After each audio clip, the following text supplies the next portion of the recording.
Hello and welcome to today's episode of Dream Business, Dream Life. Today I'm joined by Geri Carey and we're going to be delving headfirst into Geri's personal growth story. It's a really inspiring one. You are going to love this conversation. Geri is a professional therapist and coach who helps people to become self-led. She's a true advocate for showing people how to get radically aware and how to take inspired action to be who they truly are. She's one of my closest friends, and I'm super excited as I know this conversation is going to be so powerful. Hello, Geri. Super excited to have us here with us today. Hi. Hello. So let's dive straight into this. Let me hand over to you to share your personal growth story with us. Thank you. And thank you for that lovely introduction. So my story, what I wanted to talk about today was the change in identity. So there's been many moments where I have, as I describe it, as being cracked open and have grown from there, a little bit like a seed growing into a plant. But I think what I'd like to share today is how I've had to grow constantly and grow into, what has been a new identity following a massive change. Yeah. And do you want to tell us a little bit about what that looked like for you? Yeah, absolutely. So there's been, I think for me, first of all, because I've been really reflecting on this because it's such a great topic that you cover. It's ongoing growth. But I think that the one standout moment for me was, I guess, again, back in the day, but back in a corporate environment and then having a baby, was a real moment where I was clinging on, I think, to an old identity that had been made up of a lot of what I thought I should be doing, a lot of the role that would bring me the money, the role that would bring me the status and whatever else, and just not feeling like I fitted into that identity. So I didn't really know who I was. So that, and I kind of knew who I wanted to be, but I didn't know how to get there. So I was really stuck in the middle.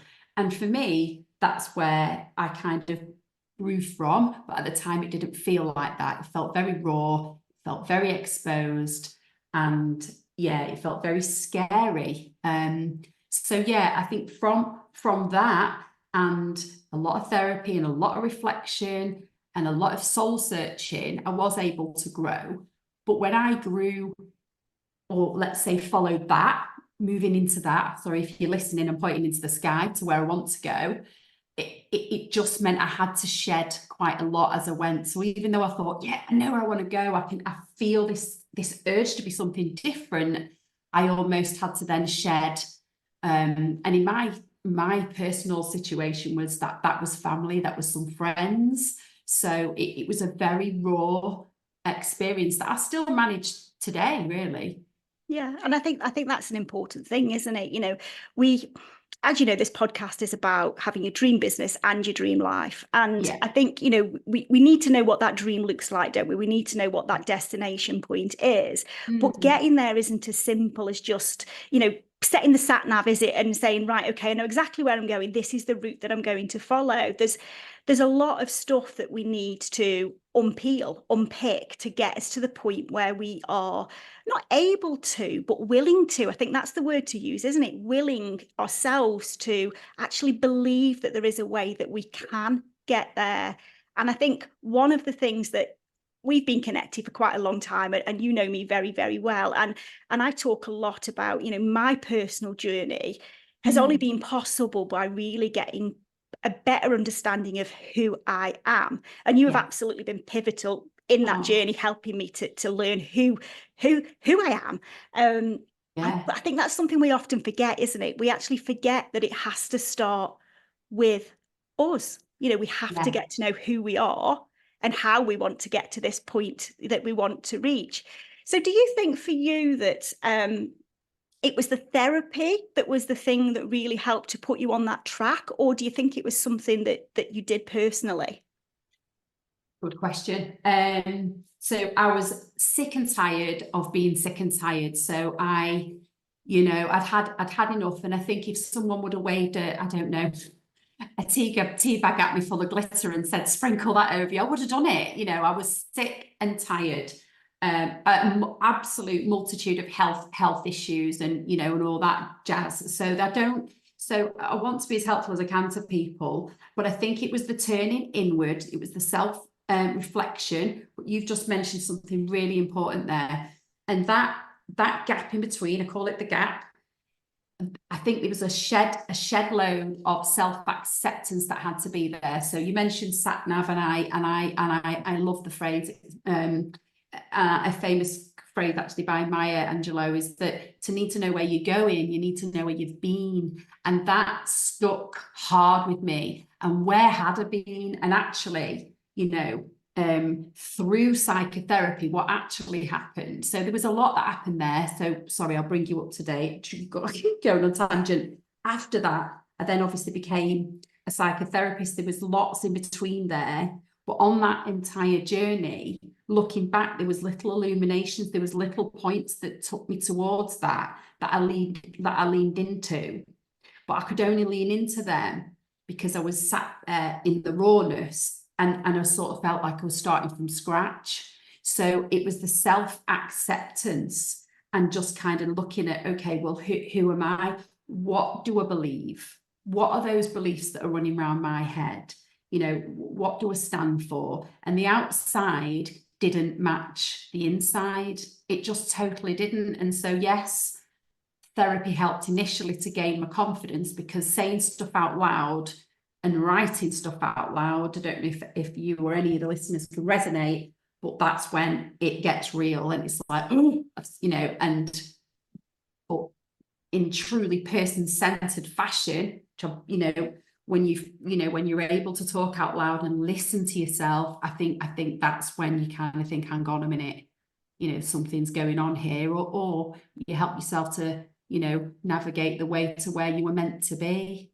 Yeah. And I think you mentioned the phrase cracked open earlier, and that's a phrase I've heard you talk about quite a lot. So I sort of understand that. And that's exactly what I did. And I know it's exactly what you did. And it's something that I see with my clients quite a lot, that they are at a point where you know, they potentially need to crack themselves open to allow themselves to take on that next stage of growth, either in their personal life or in their business, because ultimately, quite often, when we aren't getting the growth that we want, when we aren't getting closer to this dream life, this dream business that they want, it's because we're not allowing ourselves to do that, isn't it? It's because we're stopping ourselves because of something that potentially, you know, may have happened in the past. You know, me, the teacher, telling me I'd never make anything of myself. I spent all of those years, instead of doing what I wanted, just trying to prove to the teacher that I absolutely could. And I think we all have a story like that, don't we? A story that is something that we've been led to believe is the way that we need to behave. And from the people that you work with, obviously we're not going to talk about any of your clients because that's completely confidential, but from the people that you work with, your clients, is there sort of a pivotal moment for them in terms of, you know, something happens that enables them to crack themselves open? Well, that again, another good question. So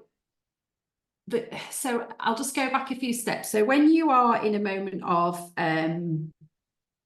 you know, you've got your, let's call it, we'll go into a bit of psych education here, a bit of theory, but you've got your true self, and then you've got your ideal self, and in the middle is that gap. So it's like, and here I am as today, and I need to get over there. So that's a forwards motivational thing that in person-centered psychotherapy says we've all born with that intrinsic motivation to move forward. So think of yourself as a plant in a plant pot. And then you've got that need to grow, you've cracked open, you're moving forward anyway. In whatever direction that is, your way of moving forward. So that's helpful to use that analogy.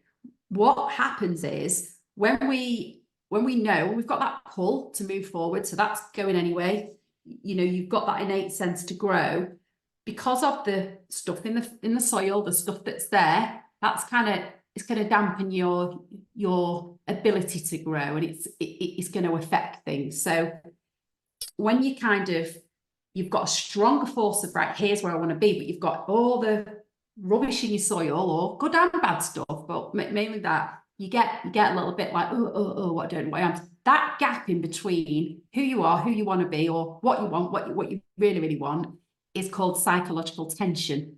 And that is known as depression and anxiety.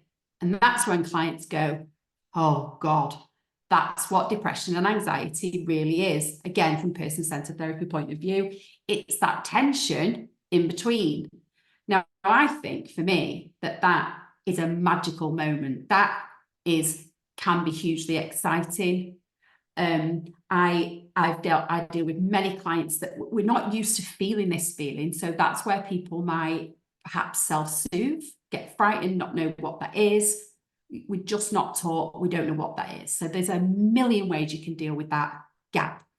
So I think by learning more about who you are at the start, clears the path. You can start to take the rubbish out the soil. You can kind of clear it up. You can kind of lean into that, what's called your actualizing tendency. So that's what's pulling you up as the seed. That's what it is.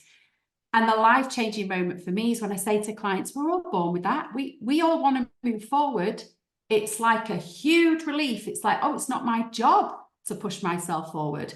And I say, no, that's just going to happen. But obviously your job is to sort out the soil. And that for me is the best way I can describe the whole thing, if that makes sense. Yeah, it absolutely does. And if anybody's listening to this, they can't see my face. If you're watching it on YouTube, you can. I've just smiled through all of that because I totally feel all of that. And I can totally, when I sit here today and look back at my journey, I can actually see when that started to happen within me. Yeah, people know I didn't do the right thing and I didn't get the support and help that I needed when I was, depressed, suffering with anxiety, when all of that stuff, I didn't get any help. So I sort of did exactly that somehow on my own. But I can see that exact thing happening within my journey. And I'm sure other people who are listening can in their journey.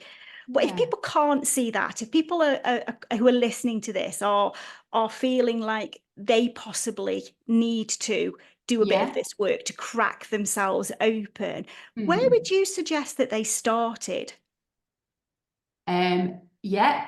So I think about I bang on a lot about self-awareness, but if we think about true self, I think it's sort of like looking at yourself. So again, non-directional therapy. So I wouldn't ever sort of say, oh, right, can you tell me about a time when, but other therapists do, that's absolutely fine. But I would like to talk from a person-centered perspective, and I would say, get curious. So for example, I'll give you a good example here. I started to notice that big emotions are a great indicator to get curious about what the hell's going on there. So big emotions, but we can only again feel that we can lean into these big emotions if we're in self-acceptance. So it's a bit, do you see what I mean? It can be a bit complicated, but once we know, lean into them really big emotions. So for me, I've really struggled.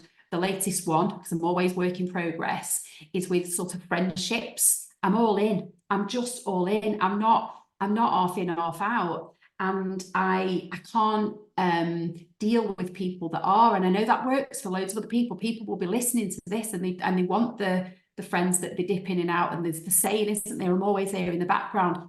That hurts me.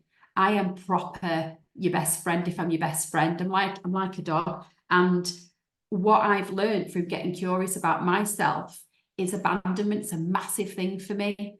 And when I did go back, so when I did see a therapist, this is where it was helpful because it's a richer space. But when I did go back, I was the youngest of 4 children. And, I was, and again, this isn't a sob story. It's nothing about me like that. But the facts are, I was the youngest of 4 children and there was 10 years age difference. And I was royally known as a sort of pain, didn't really, quite regularly told I wasn't, I just happened. And I think I found in a bush or wherever, that's just how it is. But there was times where, I really felt alone. And without going into too much detail, only because of time, I'd love to talk about this more. But what I had, so I had some therapy to sort of look at what was going on for me, because that was really a big thing. It showed up in my marriage. Abandonment was a huge thing. And I had, there was a story, a family story, and they used to say, oh God, Geraldine, you're so funny. You'd sit in your cot, you'd be in your cot, and you'd put your hands up in the air, and you'd fling yourself out the cot. And I think, right? But actually, as a mother that's had a baby standing in the cot with her arms in there, I was thinking, do you not pick me up? And clearly they didn't. So I thought, right, and I won't swear on your podcast, I'm getting out. Swear away.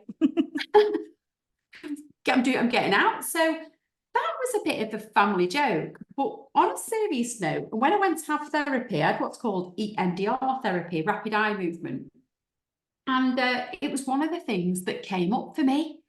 So it was interesting when you said about the teacher, and it's interesting about things that stick in your brain that you kind of can consciously pull out. I would never have known this, never have known this.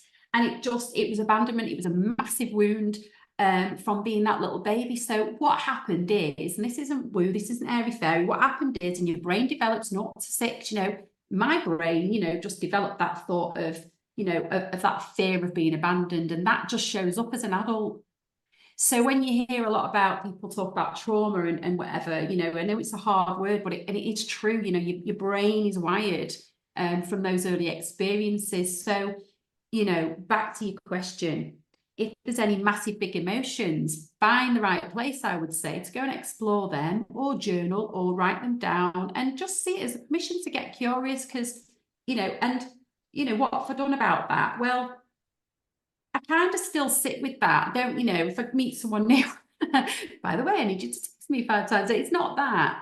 I think it's people just disappearing. I have a problem with that. So as long as I'm honest and upfront, which I am with friends, and I say, hey, look, this is what happens for me. With that awareness, I can handle it, and I can deal with it. But it does all start with clocking them massive emotions that you feel, and just leaning into it, and you'd be surprised what you find. Yeah, absolutely. And I think out of all of the things that you've said to me, especially over the last 12 months, that phrase that you just said, sit with it, you have said that to me so many times, because, whether it's come from a point of, anger, emotion, whatever point it has come from, those 3 words are the 3 words that you always say to me, and always the words that it's right. It is right. And I think that's the thing we don't do very often, is it? We very often don't sit there and just allow ourselves to sit with the feelings, sit with the emotion, sit with the anger, sit with the, how many times do you scroll Facebook? And we've had this conversation a lot. And in fact, we had it just before this call. You scroll Facebook and you see something, and it's almost like, your spider senses kick in. You feel spiky. You feel that, no, that's wrong. I don't agree with what you've said. And, so many people, their initial reaction is just to post a reply, cause an unnecessary argument, say something nasty because they disagree. And for me, I've never been that person that would just post my reply, because I'm not that person. But for me now, if I was doing that, and I think this is a great lesson for other people too, if you see something that does make you feel a little bit spiky, or you hear something, just sit with it a little bit, because actually the problem might not be what you're reading. It might be triggering something within you. And I think 100%. That for me is you have taught me so much over the last couple of years, but for me, that is the biggest thing that I am now very, very mindful of. And I hope I haven't stolen your top tip for the end, because that would be my absolute top tip from a whatever perspective we want to call it, that just sitting with things sometimes when we're feeling whatever we're feeling a little bit uncomfortable, be that from a personal perspective or a decision that you've got to make in your business, if you just allow yourself time to think about it, quite often the right answer comes through. It does, and we are, thank you for that. We're not taught, are we, to do that, as kids. And again, it's not parent bashing. I always say this. unless it's mine. But yeah,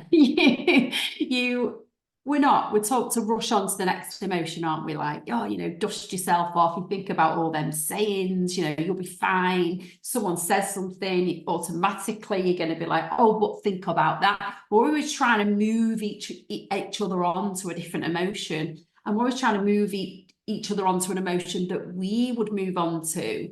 And that just causes all kinds of funk. And I just think sitting with it, going through, not round, we say that a lot, don't we, as well, and just allowing that space. And again, that comes back to that self-acceptance that comes down because I can, because it all starts with me. It's always about me. It's absolutely always about you. And it does, you know, it's that permission to sit in those uncomfortable feelings, because again, we're just not taught to do that. And in doing that, we get used to them. We're not frightened of them. We don't fear them. And we know what big feelings come up for us, like me with the abandonment. You know, I can say to myself, oh, here we go again, it's coming again, and that's okay. But yeah, if we don't sit with them, or if someone else is saying you shouldn't, I ban the word should. It's just shame inducing, and it's you know, it's really about a unique experience of what things mean for us, and actually no one else can tell us that. So That's it's yeah. It's really about getting right tuned into yourself, because everything else really is a little bit white noise. It's a bit controversial. No, and I It agree. really And the is. thing is, you know, let's look at this from a two different things perspective. If you're Mm, launching a business, you learn mm, everything you want to know about the type of business you are launching. You get to understand what you need to do, how you need to do it, all of that stuff. You learn all of that stuff. yeah. Yet the thing that we often don't do is look at ourselves in that same level of detail. And actually, knowledge is absolute power, isn't it? The more Yeah. you know about yourself in terms of how you behave, you know, what are your values? Because quite often when we start to feel a little bit spiky or whatever else, it's because we're crossing those values, isn't it? We're trying to do something that just doesn't sit with us because we feel like it's the only way that we can get the growth. So I think, you know, you need to spend as much time getting comfortable with who you are Yeah. as you do getting comfortable with what it is you need to do in your business. And I think this is a bit that is missed quite a lot, isn't it? I think for people who are in this entrepreneurial space, they're Yeah. focused, we are focused that much on growing our business that we forget that actually we've got to be on that journey. And that was my biggest mistake. You know, back in my e-commerce business, it was all about the business. I didn't matter as long as the business was growing. If I'd have done all of the work that I've done post-business, pre-business, or at least during the business, I probably would never have had to walk away from that business. I probably would still be running that now in a way that was giving me exactly what I wanted. Yeah. But Yeah. I wasn't allowing myself to go back to the phrase you mentioned earlier. I wasn't allowing myself to be cracked open. I wasn't even allowing myself to take a teeny little look under the, you know, under the surface sort of thing. Yeah. I was sitting on top of all of that Yeah. stuff. And I think a lot of people do that. And I think a lot of the time it's shame, isn't it? I think that's the word to Shame use. I is think quite massive. often we are sitting with a lot of shame for Yeah. things that we have historically Yeah. done, experienced, or whatever else. And we can overcome that, can't we? Once we get to the point that we understand how that shows up within us. 100%. I know it's quite hard as a therapist and coach, because a lot of the phrases, and rightly so, I suppose, but are overused. And I think the fear of failure and stuff like that, I get that. And the more people spread the message, but for me, you've just hit the nail on the head. And I that's my next big research project. Well, I've done it from a family point of view, but researching shame is huge. It stops. It's a word we don't even talk about. It's shameful to say the word. And that's what it does. It literally stops you in your tracks. But that's why, you know what, a big love back to you, because I think all along when I've seen you grow, you are so, and with your clients and with everything, you're so careful to make sure that they have both systems in place, if that makes sense. Because like I say, you are aware that that person that sits in front of you, as I am, is a vessel. And, you know, with your listeners and, you know, whoever else have got these dreams and aspirations, think of the plan, think of your actualizing tendency. For me, I think it's a given we're going to grow. And, you know, and again, like exactly what you said, your clients and your listeners, whatever, will have grown perhaps successful businesses, savvy people, like, and again, I sit in that camp. We've had many a laugh about this, haven't we? You know, I built one really, really good, successful business, and one I had to, you know, just dissolve, and I keep going on and on and on. I've had cleaning franchises, the lot. But yeah, it's that moment, isn't it, of thinking and getting really honest with yourself. You know, that's when you know whether you need to take a little bit of a peek under the bonnet, you know. Yeah, absolutely, absolutely. And I don't think it does anybody any harm to take a little peek, just to have a look to see if everything is working the way that it should need to work. And I think also, you know, and I know, Geri, that this is very much, you know, on your agenda in terms of the message that you want to spread. But I think there needs to be a lot more done in terms of people understanding that, you know, therapy isn't sitting in a room with somebody on a bench, you know, there are so many different modalities, so many different ways that you can get the help and support that you need. It's not something to be ashamed of. In fact, I think it's pretty cool to have a therapist like you in the world. And that's me from my point of view. You know, I know that, you know, I've got you there all of the time. And I am quite happy to hold my hands up and say, I know that I've got that. And I think we need to talk about this more, don't we? We need to be able to talk about the fact that, you know, we do need help sometimes, not just in growing our business, but in actually growing ourselves alongside it, because the business will stall, the business will stop growing if you are not doing the work as well. You've got to be standing in your own power. You've got to be, your phrase, self-led. You absolutely have to be the leader of your own ship, don't you, to enable 100%. You to get that growth. So I absolutely love that you are on this bandwagon, and that you are going to be sharing so much more of this with this online space, and obviously the offline space too, which I know is your main work at the moment. So, Geri, if I was to ask you to share with our listeners one top tip, one thing that is going to really help them with their growth, what would you share? Oh, right. Okay. I've just been thinking about this and I'm going to change it. I would like to, you know what?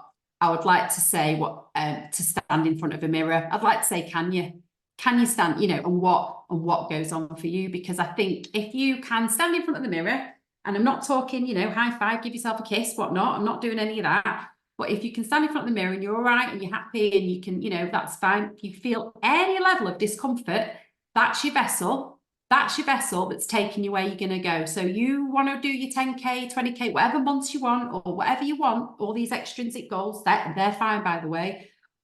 But if you've got a niggle when you're looking in the mirror, just remember that's the vessel that's going to get you there. And that's it. And question if it can do it. And that is my top tip, is it? Would you call it that? I don't know. That sounded a bit cheesy, but yeah, there you go.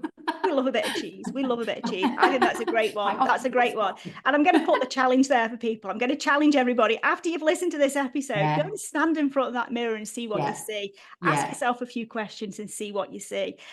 Okay. Thank you so much for joining me today, Geri. It's been an absolute pleasure chatting with you. I absolutely loved exploring, as you know, who we are, who we truly are. And I think that we need to do that. If we want to grow this dream business and have this dream life, we have to do that. We have to explore ourselves today. So thank you so much for being today's guest. And thank you to everybody else for listening. We will see you next time.